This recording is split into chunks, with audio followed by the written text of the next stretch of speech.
আসসালামু আলাইকুম বন্ধুরা, আশা করি সকলেই ভালো আছেন। তো আমার আঙ্গুর গাছে পোকাগুলো দেখতে পাচ্ছেন, পোকায় খেয়ে ফেলতেছে। মানে আঙ্গুর গাছের পাতাগুলো পুরোপুরিভাবে পোকায় খেয়ে ফেলতেছে। তো ওই যেখানেও গাছ আছে দেখতে পাচ্ছেন পোকায় খেয়ে ফেলতেছে, যেখানেও খেয়ে ফেলতেছে। যেখানে আরও অনেক গাছ আছে এই যে পোকায় খেয়ে ফেলতেছে, এই যে পোকায় খেয়ে ফেলতেছে। তো এখানে অনেক চারা, এগুলো সব বিয়া রুট। এগুলো হচ্ছে, এটা হচ্ছে মাস্টার সিডলেস, এটা হচ্ছে গোল্ডেন শাইন রোজ, এটা হচ্ছে 12 মাসি ব্ল্যাক জায়েন্ট ফ্যাংরেস। তো এগুলো সবই বিয়া রুট চারা। তো সবগুলো পোকা এইভাবে খেয়ে ফেলতেছে। এখন আপনাদের যদি এরকম হয় তাহলে আপনারা সমাধান করবেন কিভাবে? এটা সমাধান করার জন্য সিম্পল একটি প্রসেস হচ্ছে, আপনাদের কাছে যদি নিম তেল থাকে নিম তেল ব্যবহার করতে পারেন। আর যদি তা না থাকে তাহলে আপনারা সাইভারমেথিন গ্রুপের যে কোনো একটি কীটনাশক আপনারা স্প্রে করে দেবেন।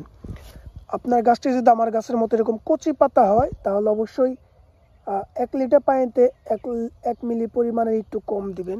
1 লিটার পানিতে 1 মিলি পরিমাণে একটু কম দিয়ে তারপর স্প্রে করবেন।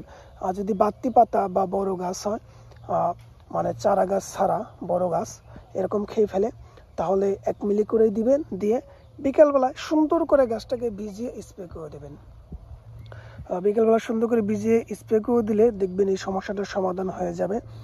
প্রথমবার দিবেন, প্রথমবার দেওয়ার 10 দিন পরে আরেকবার দিবেন, তাহলে সমস্যাটা সমাধান হয়ে যাবে। এরপর থেকে প্রতি মাসে 2বার করে, মানে 15 দিন পর পর এই কীটনাশকটা স্প্রে করে দিবেন, তাহলে আপনার গাছে এরকম কোনো সমস্যা হবে না। তো এতক্ষণ যা বললাম আশা করি বুঝতে পেরেছেন। ভিডিওটি ভালো লাগলে অবশ্যই একটা লাইক দেবেন, অবশ্যই চ্যানেলটিকে সাবস্ক্রাইব করে রাখবেন। আর ফেসবুক থেকে দেখে থাকলে অবশ্যই ফেসবুক পেজটিকে ফলো দিয়ে রাখবেন।